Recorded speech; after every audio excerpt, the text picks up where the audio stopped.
un ministre n'a pas à donner des leçons comme il est en train de le faire, d'autant plus quand il appartient à un gouvernement dont le président est au pouvoir depuis 7 ans. Et ce qui n'est pas sérieux, c'est les 1 000 milliards de dettes qui ont été faits par Emmanuel Macron et ce gouvernement.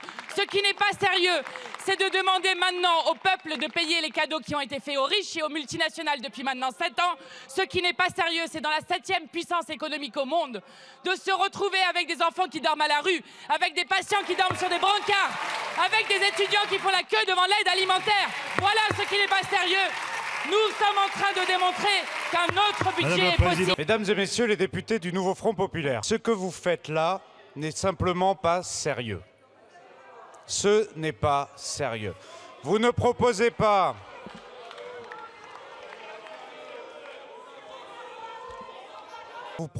Vous avez adopté un taux d'imposition de 120%.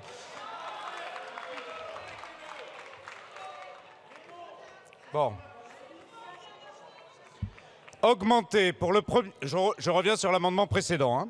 Augmenter pour le premier exercice le taux de 20,6% à 60% dans les entreprises dont le chiffre d'affaires est inférieur à 3 milliards et le taux de 41,2% à 120% pour les entreprises dont le chiffre d'affaires est égal ou supérieur à 3 milliards. Mesdames et messieurs les députés du Nouveau Front Populaire, ce n'est juste pas sérieux. Ça n'existe pas. Ça n'existe pas.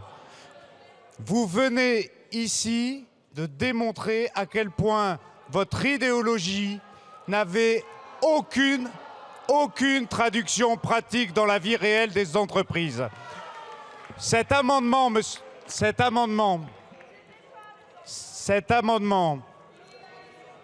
va ponctionner nos entreprises à hauteur de plus de 13 milliards d'euros en plus de ce qui est fait.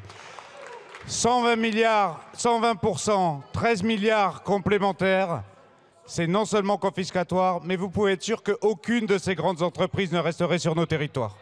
Oui, monsieur le ministre, 125 de 25%, ça ne fait pas 125% d'augmentation. Ça fait 57%. Alors si pour vous 57% et 125% c'est la même chose, ça ne m'étonne pas que vous n'ayez pas pu prévoir une explosion des déficits, parce que de ce point de vue-là, vous n'avez vraiment pas de leçons à nous donner. D'accord ? C'est une situation insupportable. Alors moi je vais vous dire autre chose.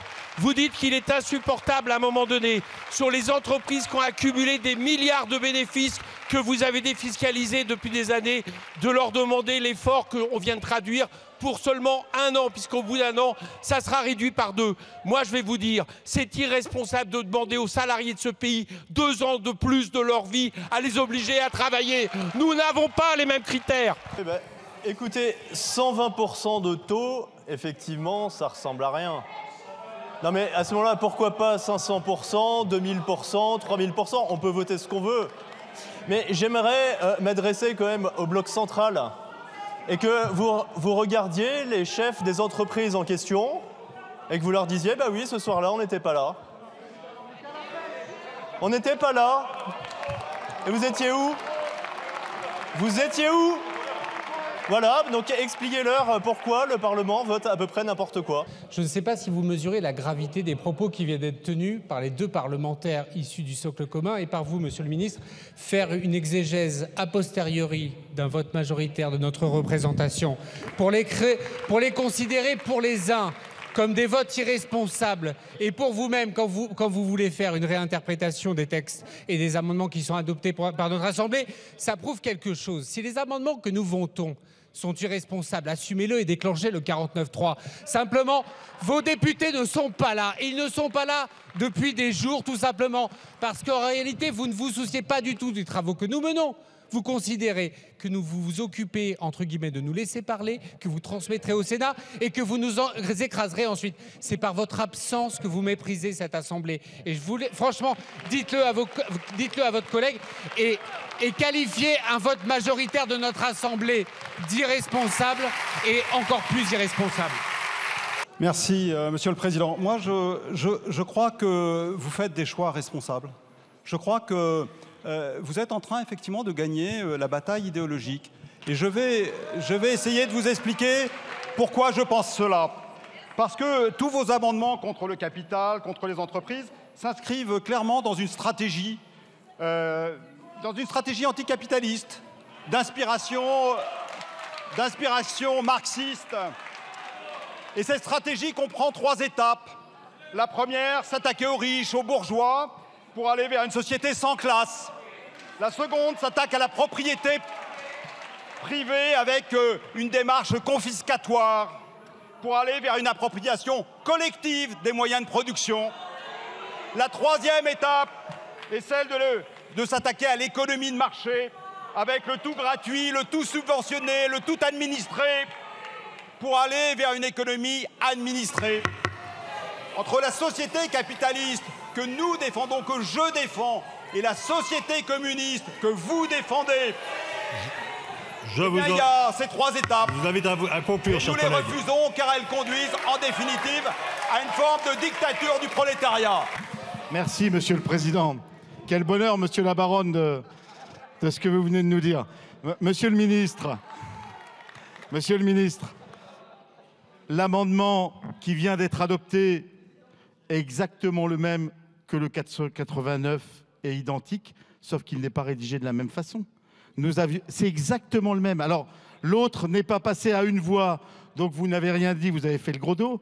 Mais la réalité, c'est celle-là, c'est que, comme l'a dit le rapporteur général, comme l'a dit M. Mattei, l'IS vient après distribution, après choix d'investissement, après distribution de dividendes. Et là, on a l'IS qui est inscrite et on propose 40% pour les entreprises qui font plus de 1 milliard de chiffre d'affaires et 55% pour celles qui font plus de 3 milliards de chiffre d'affaires. Alors je ne sais pas si c'est cela la société communiste, c'est en tout cas une société de partage, monsieur la Baronne. Et à un moment, c'est peut-être ce qu'il faut aujourd'hui, parce que n'oubliez pas, 73% des gens étaient pour le rétablissement de l'ISF et vous avez eu vos amis du Rassemblement national qui nous ont empêchés de le faire hier. Voilà la réalité. Un peu comme, Monsieur le Président, un peu comme il y a une ligne de partage des eaux, il y a une ligne de partage entre l'irresponsabilité et la responsabilité. Vous êtes totalement irresponsable. Totalement irresponsable.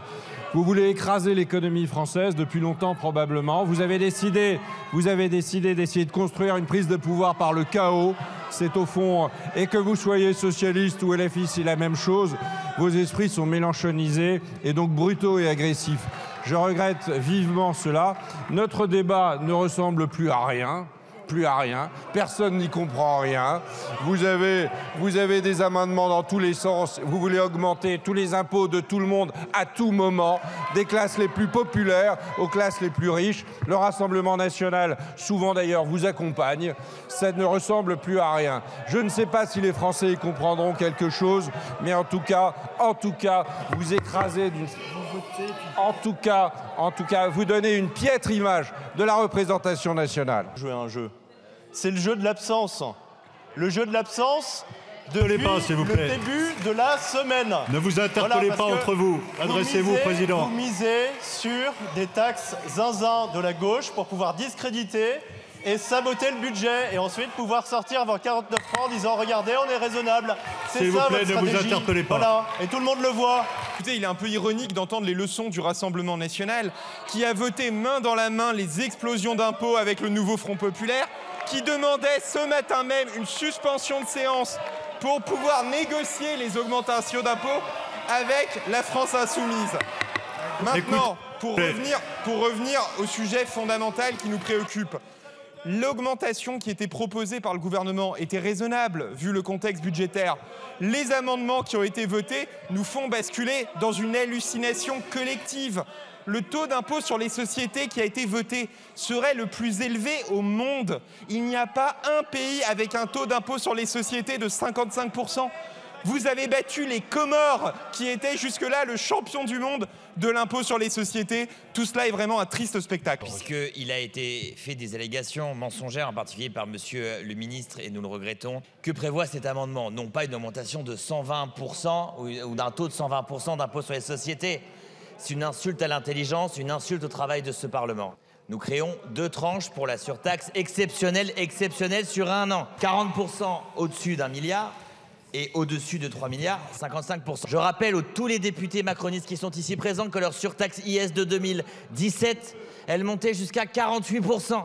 Donc comment aujourd'hui nous dire une surtaxe avec une tranche à 40 et une autre à 55, c'est confiscatoire, alors que la taxe flat à 48%, là cette fois-ci c'était formidable.